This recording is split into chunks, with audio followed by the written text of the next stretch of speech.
खुलुमबाय स्टुडिअ दं आं राजिब बसुमतारी आरो बे समाव नोंथांमोननि गेजेराव लानानै फैदों एम अख्रांनि मोनसे खौरां जेराव नोंथांमोना एम अख्रां बुङोब्ला गोबाङानो सिनायनो हागौ जेराव बिथाङा ससियेल मिडियायाव गोबां नांजाबनाय एबा फोनांजाबै थायो एबा फोनांजाबनानै थायो बिथाङानो जाहैबाय एम अख्रां आरो एम अख्राङा ससियेल मिडियानि गेजेरजों आथिखालनि प्रमद बर'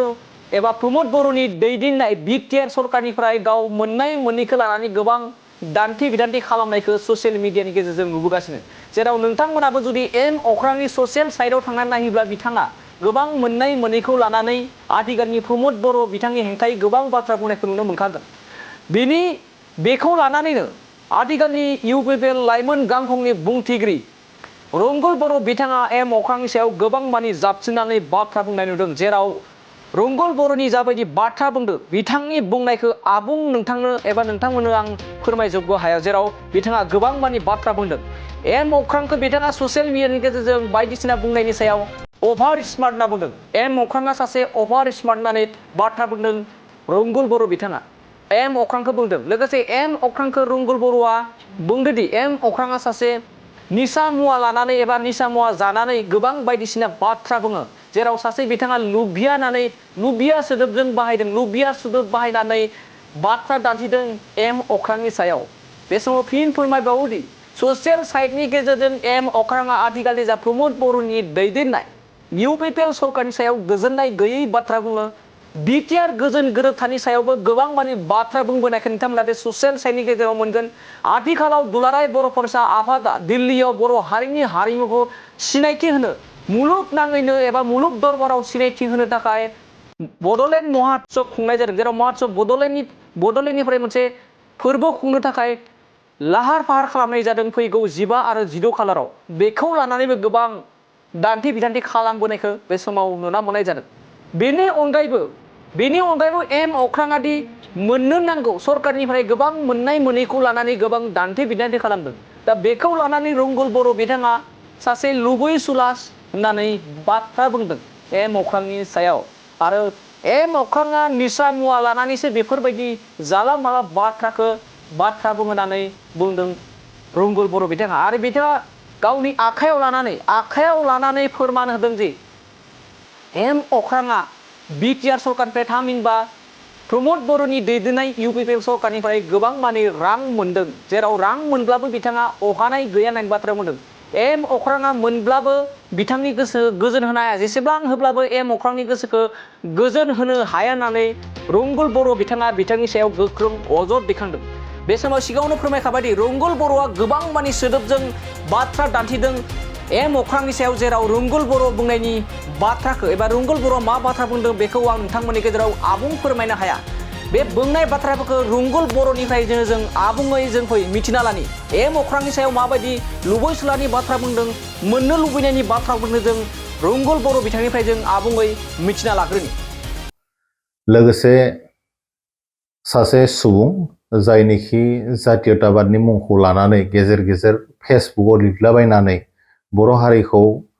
गोरोन्थि लामाजों दैदेननो नागिरो बिथां एम अख्रां अर्थात मन्टु बर'नि सोमोन्दै आं फंनैसो बाथ्रा बुंनो नागिरगोन दा बिथाङा मोनसे बाथ्रा बुंदों जे फेसबुकआव ओंखारनानै दानि जा गभर्नमेन्ट मानव गेदेर प्रमद बर' बिथांनि दैदेननाय सरकारा जेबो खामानि मावाखै बेबायदि बिथाङा इस्टाब्लिश खालामनो नागिरदों दा बे बाथ्रा सहैनायनि सिगाङावनो मन्टु बर'आ सोर अर्थात एम अख्राङा सोर बेखौ जों एसे मिथिना लायोब्ला बर' रायजो राजा बिथांमोना बुजिनो जोबोद सुबिदा जागोन एम अख्रां बिथाङा जादों सासे लुबैसुला आखुनि मानसि सासे अत्यन्त मदारु बिथाङा मानसि बिथाङा गावखौनो सानफ्रोमबो अभार स्मार्ट देखायनो नागिरो आरो बे अभार स्मार्ट देखायनो नागिरनायावनो दिनै बिथाङा भिडिअ बानायनानै गावनो जे गोरोन्थि बाथ्रा बुंदोंमोन बेखौ फोरमान खालामनानै लाबाय अर्थात बिथाङा दिनै एक्सप'ज जानो थांगासिनो दङ दा बिथाङा बुंदों मा जे दानि गभर्नमेन्टआ मानव गेदेर प्रमद बर' बिथांनि जा गभर्नमेन्ट बे गभर्नमेन्टआ जोंनि गेदेमाफोरनि मुसुखाखौ बानायाखै होननानै बिथाङा अजद लाबोदों आरो बिथांनिया बेनो आखुआ सिगांनिफ्रायनो बर' हारिनि दैदेनगिरिफोरखौ जातीय संगठनफोरखौ टारगेट खालामनानै बिथाङा गावनि पकेटखौ गरम खालामनो नागिरो दा बेनिनो मोनसे एग्जाम्पल हिसाबै मैया होनाय बिथांनि भिडिअ बिथांनि भिडिअ जों नुनो मोनदों जे उस्ताद कामिनी कुमार बिथांनि माने मुसुखाखौ बानायाखै होनना बुंदों सोरबा माने थुनफावथायगिरि बिथांनि माने गेदेमा बिथांनि जिउखौ जेबो रेसपन्स होआखै बेबायदि बाथ्राखौ बिथाङा बुंनो नागिरदों नाथाय जोंनियाव फोरमान दङ बिथाङा गावनि भिडिअ बुंबावदों जे बियो बुखिब्लाबो बुखियाब्लाबो जेबो मोना बाथ्रा बुंदों अब्ला बिथाङा माबा मोनसे मोननोसो जे बुखियो बे बाथ्राखौ गावनो फोरमान खालामना लादों बर' रायजो राजा बिथांमोननि मोजांनि थाखाय मन्टु बर' गावखौनो जाय एम अख्रां होननानै लायो बिथांनि गोसो सिंनि बाथ्रा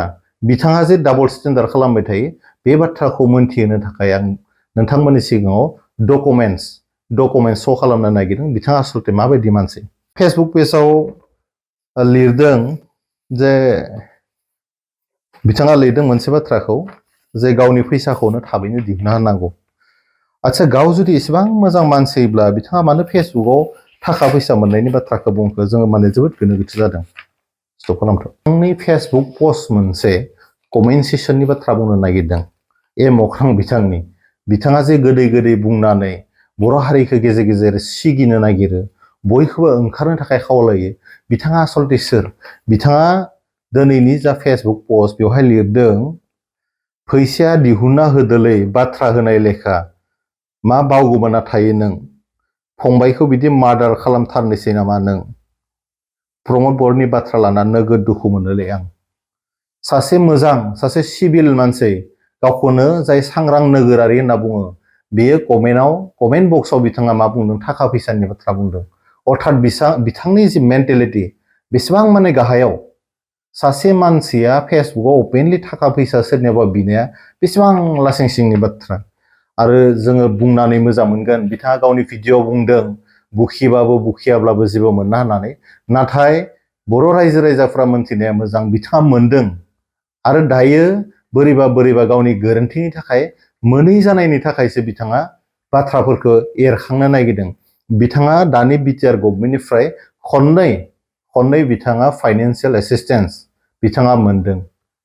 आरो बेबो खम नङा नोंथांमोना मोनथिबा आसरित जागोन 6,82,997 माने बिथाङा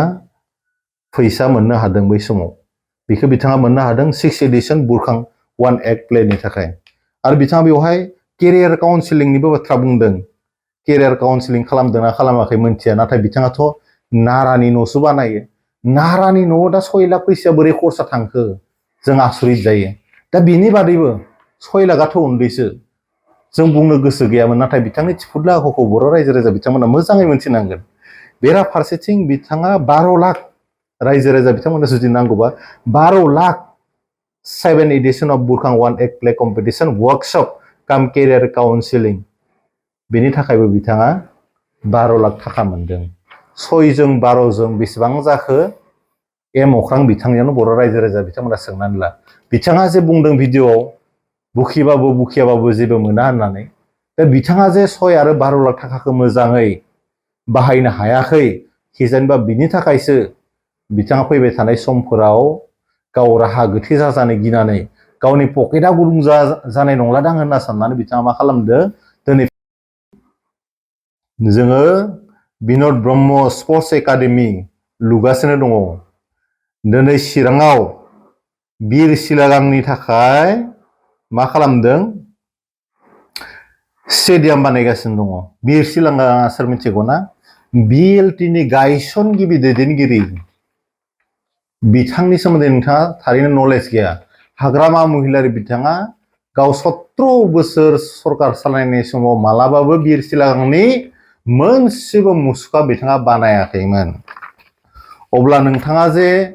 दाखालै मैयाफोर गारमा हब्रा खालामनानै बुंबाय जे दानि सरकारा मावाखै होननानै आरो बेबायदि आंनियाव गोबां खामानिफोर दङ जाय खामानिफोरा थोंजोङै बर' हारि दानायजों सोमोन्दो गोनां आरो नोंथाङा जे सरकारनि गुन्दै जानानै सरकारनि एगेन्स्टआव जाय समाव नोंथाङा पकेटआ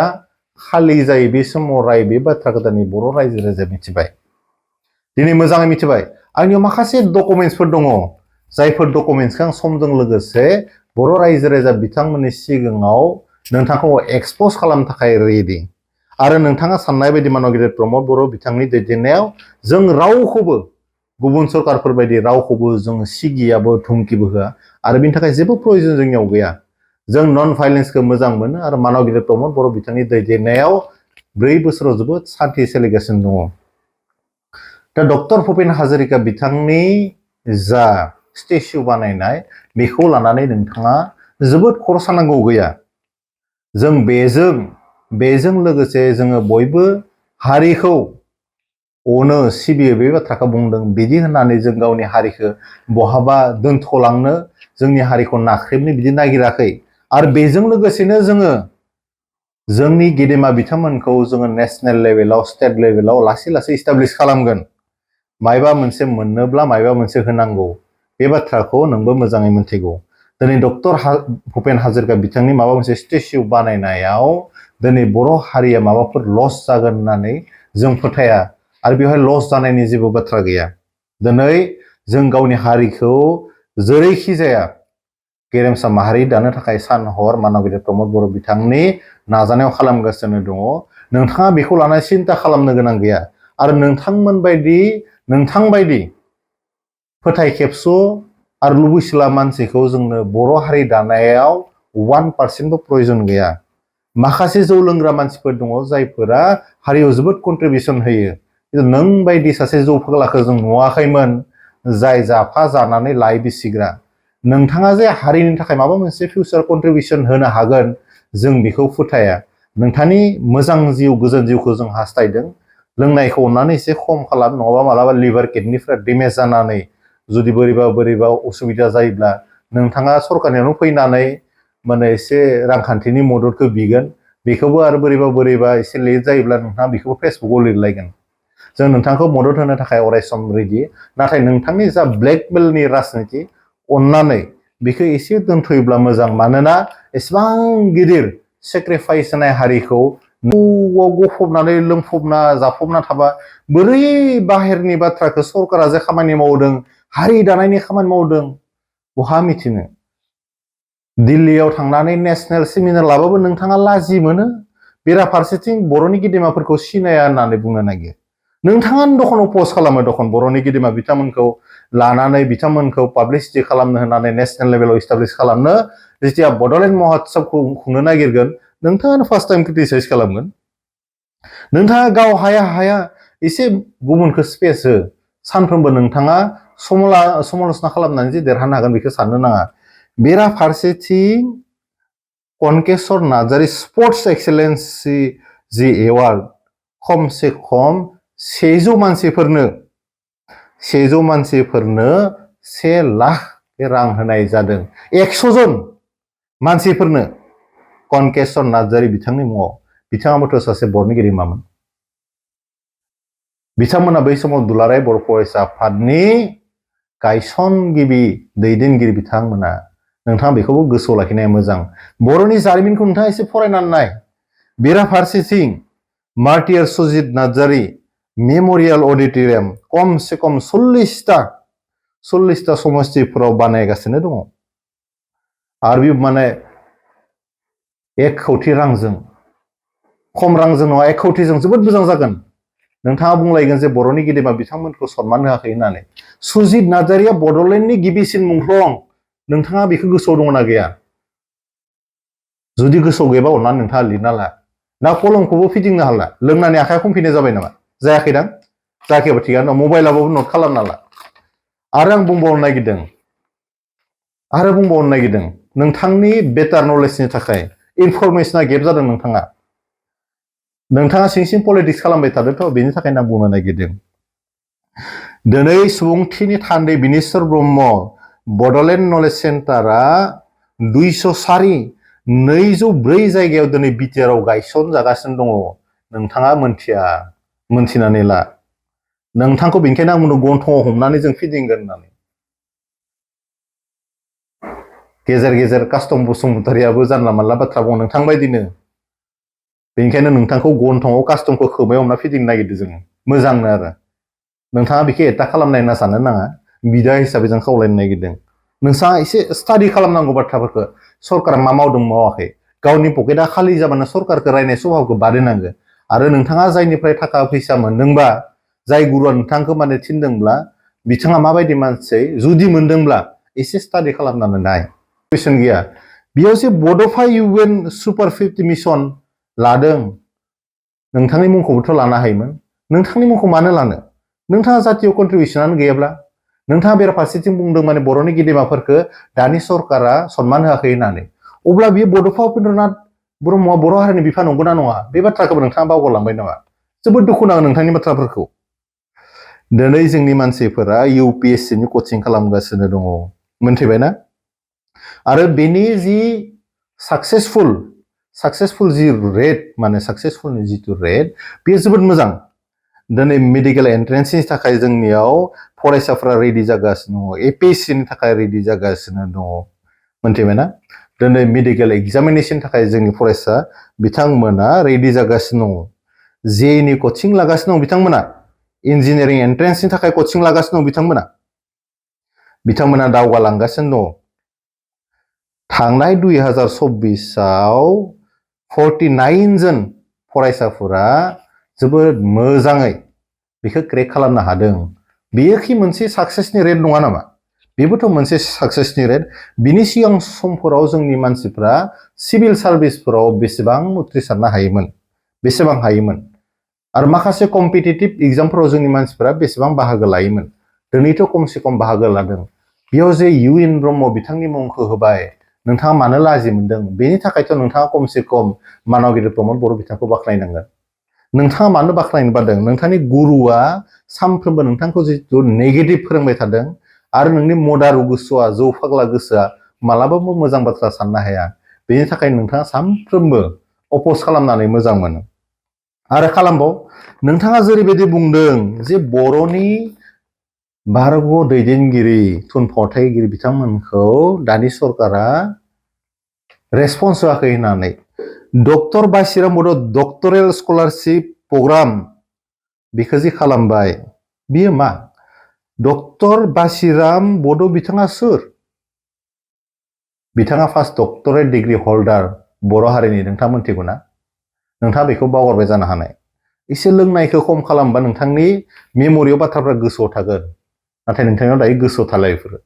बियो सासे बर' हारिनि गेदेमा नङा होनबा बेबोथ' बर' हारिनि गेदेमा बिथांनि मुङाव जे दिनै दानि गभर्नमेन्टआ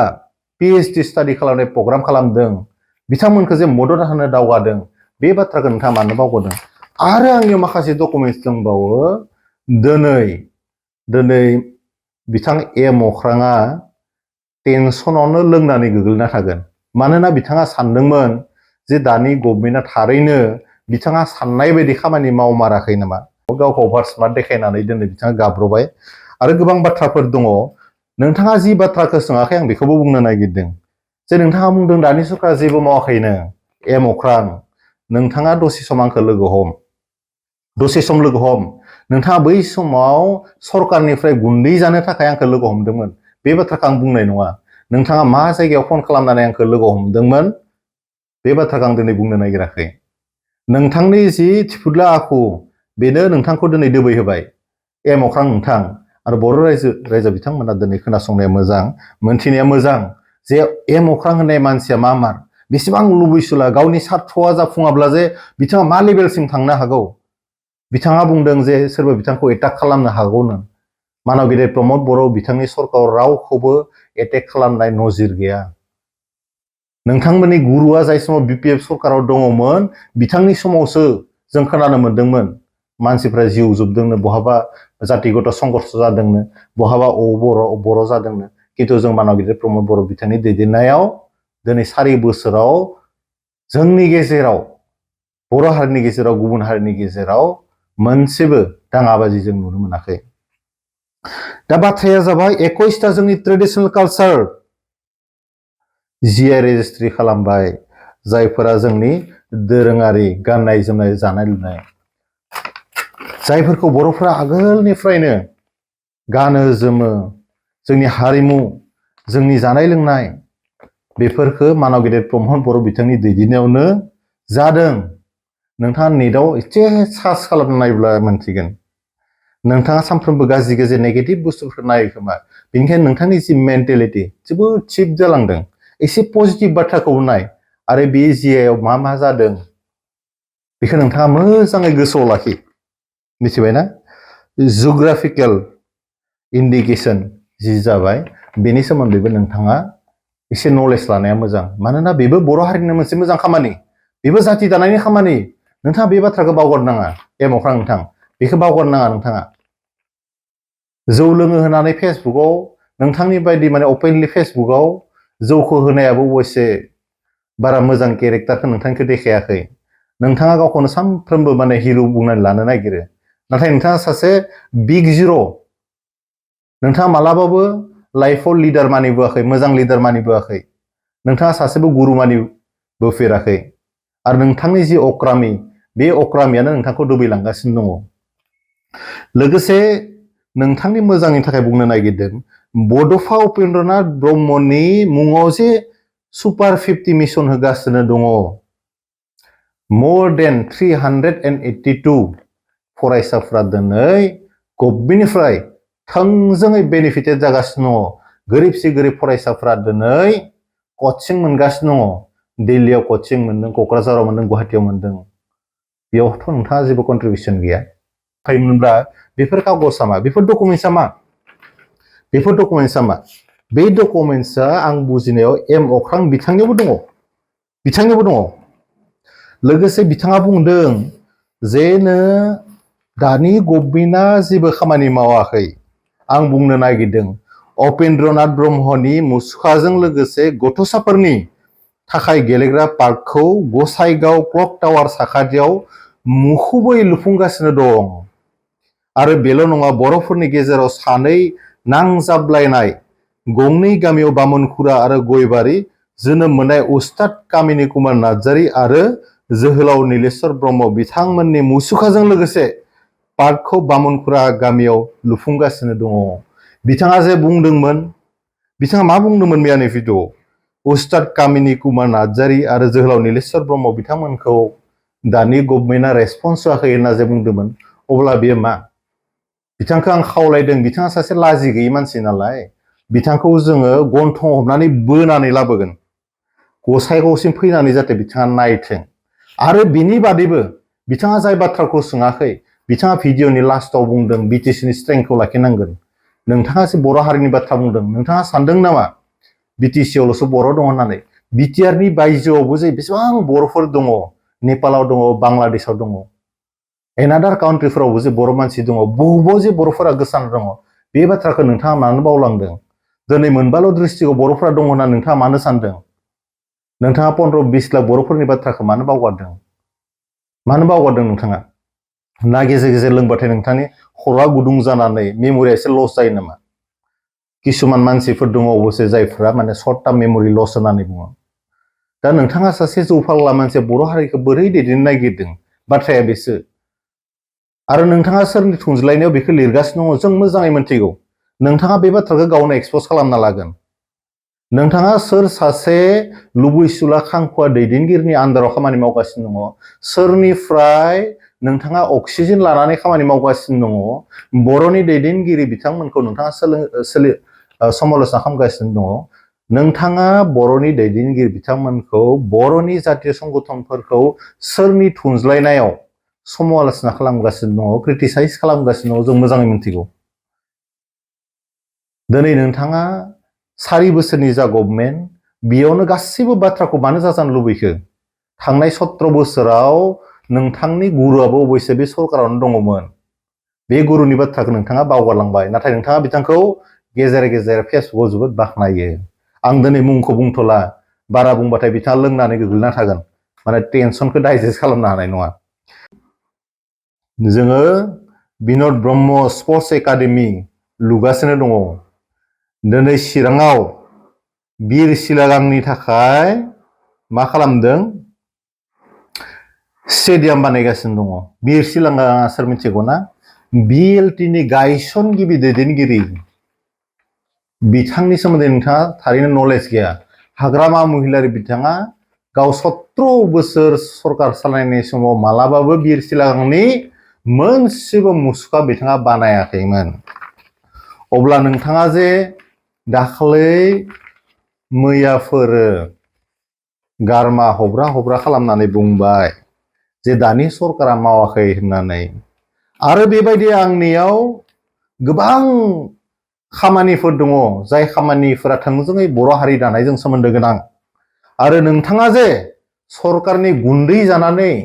सरकारनि एगेन्स्टआव जाय समाव नोंथाङा पकेटआ